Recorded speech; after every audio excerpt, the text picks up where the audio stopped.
Hello and welcome to the Shed of Solitude. I am Mike Rondo, and it is a blustery day here in Rhode Island. It's warmer than it looks and feels, and that sounds like an oxymoron, but it's fine till the wind kicks up, and you'll probably hear the wind as I talk to you guys. It's a bit crazy out there. I don't know what happened. I wasn't expecting the windy day today, but that's what we got. But anyway, this video is about SPQR, which is a book I just read and finished. Now, I'm not going to do a review per se. I'm kind of going to give my thoughts, general thoughts. I don't want to make this a very long video. My book content doesn't really light the world on fire. And maybe I got to adjust the book haul video. Not my best video, but I've had worse. Nonetheless, there was a lot of books to go through, and my train of thought, I probably should have just did a smaller haul and kind of talked about those, but, you know, trial and error, that's all I can say. So SPQR, and the reason I picked this up, well, of course, I saw it on, not Instagram, TikTok, and people were talking about it, and I got curious because I practice Stoicism and I read Stoicism, and getting into Roman history it's a weak side that I have. It's not my strong suit, so to speak. I mean, I know the general idea of things, you know, that happened and whatnot, but I really don't know too much. And a lot of the stuff that I did learn back in school and whatnot, kind of forgot, kind of didn't really, you know, it's kind of out of sight, out of mind kind of thing. So I wanted to get a better understanding of Roman history, at least a little more in depth, and I'll get to this in a second. But so when I see Seneca, Marcus Aurelius, or Epictetus, or others mentioning things about that happened in the Roman Empire, or with emperors, or whatnot, there's things that I want to understand a little bit better, because I feel like in modern times we try to take something from ancient times and just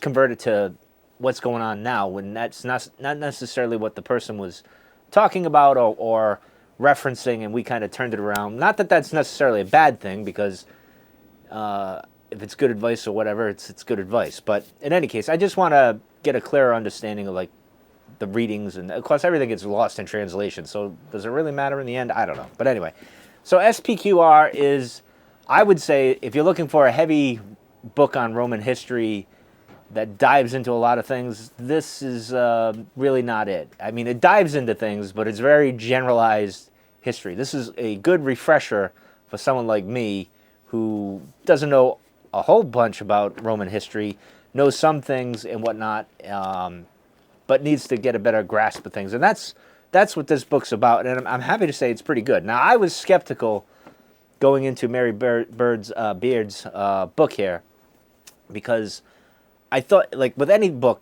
that comes out, especially with history or science or politics or whatever, you kind of want to be skeptical because you're afraid that the author is going to give their opinion too much. And I'm very happy to say she does not do that here. She kind of tells it how it is. She gives a little bit of her opinion, so to speak, but anybody would do that. And I think as I was reading it, I was agreeing with what her opinion was, and it's nothing that you wouldn't have said aloud or written down or said to yourself as you were reading this. So does a pretty good job of that. Now, where I kind of got put off on the book is the beginning of the book, because the beginning of the book is a lot of time spent on the foundation of Rome, and I feel like she went into that too much, at least for me as a reader. As her as an author and what she was trying to accomplish, I think she had to do that. So I can't slight her on that or make a big deal out of that. It's just, for me, the reader, it was a bit much. Then you finally get into the meat and potatoes that we all love. You know, the emperors, and the Ides of March and that whole thing and all that stuff that happens. And I kind of know all that. Like, I got the general idea of that, and she kind of does that. But the interesting thing is she points out things that I didn't know about or didn't even think about.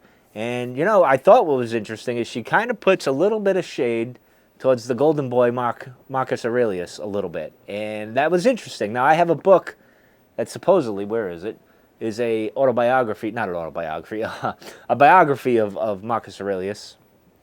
I hope it is. Hopefully it's not just a whole facade for stoicism or whatnot, but I'll get into that probably in spring. So it'll be interesting because I highlighted those things and mentioned it here, where she's talking about how, and it's interesting, the complexity of way things are done.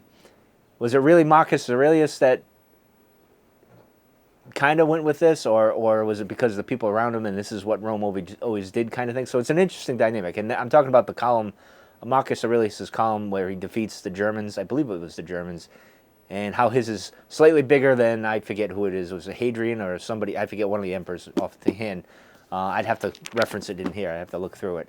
I'll look it up on Google. But in any case, it was talking about how he didn't necessarily treat the Germans or whoever he was conquering fairly, so to speak. And I didn't think of that. I know he was fighting a war and all that stuff and doing his thing, but I don't know. It was just interesting that someone kind of threw a little shade at Marcus, because all you hear in the online and podcasts and stoicism is how wonderful he was and such. And he probably was. I don't know. He was over 2,000 years ago. We don't really know.